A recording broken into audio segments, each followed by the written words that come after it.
Hello everyone, welcome back to the Tulpa cast. This episode was originally going to be about something else, but recently a topic came up that I feel I would be able to help people out a lot more and be able to talk on more and just tell a story better. And so we're going to talk about that this week instead, which is going to be about your Tulpa feeling real and helping them feel real. So of course, Tulpas are going to be limited to being a part of you and being a part of inside your own mind. Sharing a mind together, sharing a body together can lead to some limitations that inherently just make them feel sometimes like less of a person, especially when they are still young, still growing and establishing their place in the world. They can have trouble feeling like they are real and that they aren't just imaginary or a figment of your imagination. And Max, my Tulpa, felt the same way at the beginning too. And so it can be relatively easy and trivial to just say something like, I think, therefore I am, which is true. It totally is true, and it helps to start establishing that feeling of being real, but sometimes Tulpas need a little bit more than that, and some actual examples to be able to help them along with that. And so a story and some advice that I can tell on my part is I like to tell Max to this day, but I liked to tell her especially back then because I think that it did really help, that you are real because you make an impact on the world. Your existence makes a difference. And so going back, she has always liked to really take photos, and one of her first things that she had learned to start doing possession and imposition for was so that she could just take photos on her own regard through me, using my arms and hands and eyes, and eventually being able to switch in and actually just take her own photos. And she really enjoyed it. And one time we went to go see this friend who is in the next city away. It's a 3-4 hour drive away. We still try to go see that friend fairly often, at least once or twice a year. But anyways, while we were there visiting them this one time, when Max was still young, we brought our Polaroid camera, and she took multiple photos of this friend with their dogs, and didn't really think much of it. Gave the photos to them and let that just be. But then, next time we came around, found that this friend had put those photos actually up on her wall, and we took some digital photos as well, and one of them she had kept and got printed out to be framed on her wall, in addition to the Polaroids that were on the fridge. And that was one of the first times where it truly settled into me that it was actually one of the first times for me that I'd seen any piece of my or her artwork actually get put up on the fridge, because I never really got that. But in addition to that, it was like, wow, her work impacted somebody enough that they were actually happy and they were willing to put it up on their fridge and get it printed, framed, and put on their wall so that they can look at it and smile every day. And so that's one of the materialistic things as proof that I tell Max about, that I say that you are real because you make a difference in people's lives other than mine. Sometimes it's direct things like this, where those photos wouldn't exist if Max didn't exist. That friend gets to look at them all the time, every day, walking through a house, and be happy and smile about them because they exist, because the photos do exist. And of course there's other indirect ways, whether it's things that I've done for other people or for myself that I would have done completely differently or not at all if it weren't for her, or even just me. Like, I'm still here at all talking right now in this podcast thanks to her. Like, I wouldn't be here, and even if I was, I certainly would not be the person who I am today without her. She has changed me so much and made me be able to be a better person, a better friend for those around me. So every time that there is a positive impact from something that I've done or how I've become a better person, it's because she exists. Her existence makes a difference, and that's what I try to tell her, that, your existence does make a difference in the world. It does impact other people's lives. It improves other people's lives. No matter how small of an impact it may seem, the world is different. It is a better place because you exist. And how much less real can it really get than that?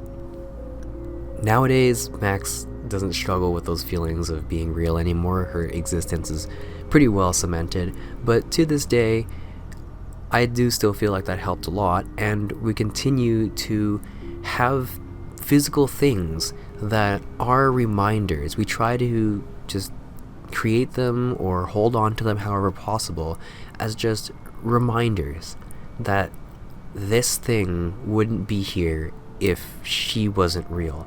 They're physical entities that signify how real that she is.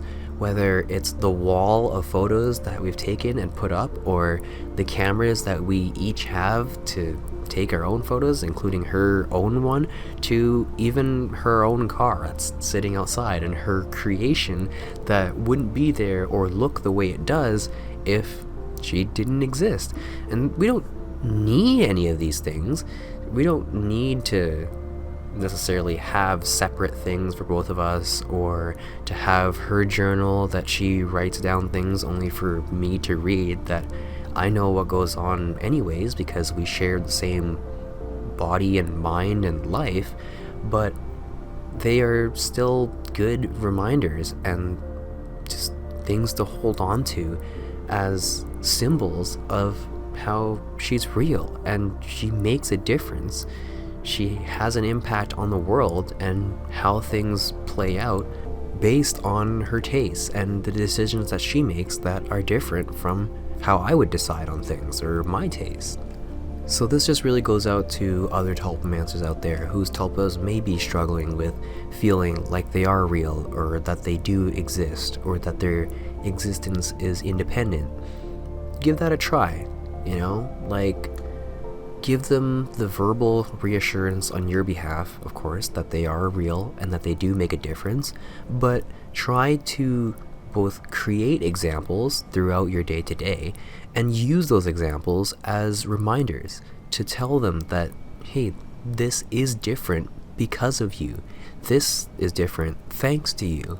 It can really go a long way in helping them feel like not only do they exist and that they are independent, but that their existence matters, that it actually does impact the world, people around them, and is a positive impact, ideally, on not just the host, but friends and family of the host, and how they live their lives as well. Any bit of happiness that they bring to the world that wouldn't have happened is happiness that they're bringing into the world. They do make a difference. And for tulpas, I think a big part of what helps a good number of them just to come to terms with their existence and become more content with it, per se, is finding purpose in life. To be able to actually realize that, yeah, their existence does actually mean something, and that they do make a difference, even though they are inherently limited to being the same body and mind as the host.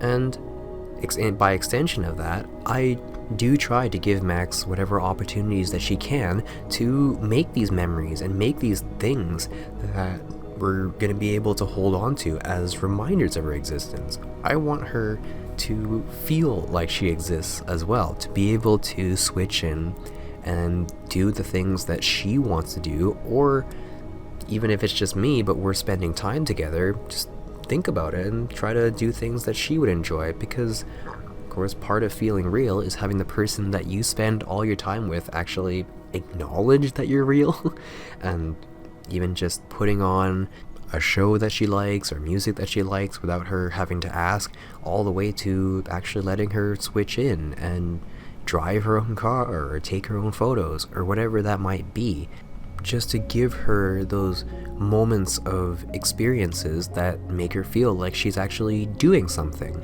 And that doing something part can be a pretty big part of it too. Like we've talked about in a previous episode, you should try to go out and do things with your tulpa. Dedicate some time to them to make it feel like you are actually thinking about them and want to do things with them. It can go a long way in helping them feel like they are more real, in that their host actually wants to take them out and do things that they would enjoy or that they and the host enjoy doing together. Making your tulpa feel like somebody is actually thinking about them and wanting to spend time with them can go a long way in making them feel real, like that they do actually matter to somebody, that their existence matters and they have a purpose in the world. At the end of the day, it's going to be just totally normal and understandable that tulpas, especially early on, are going to go through phases or have a hard time regarding feeling that they are real and that their existence matters. And of course, the host should do their best to try and help them with this, because at the end of the day, they are the closest one to them, and they are the ones that have the power to make by far the biggest change. If you want your tulpa to have good growth and have a healthy relationship with your tulpa, then you gotta do your part in it too, right? So that is just my personal experience and advice on the topic that I just wanted to put out there. Hopefully it helps at least somebody out there, especially if I'm able to link back to this when somebody else asks about it later on down the road. But hey, if it helped one person, then as always, it made the video and the talk worth making. If there are any questions or any other topics that you feel like we may be able to pitch in and be of some sort of help on, then please let us know down in the comments below. As always, thank you very much for listening, and happy tulping. Bye-bye.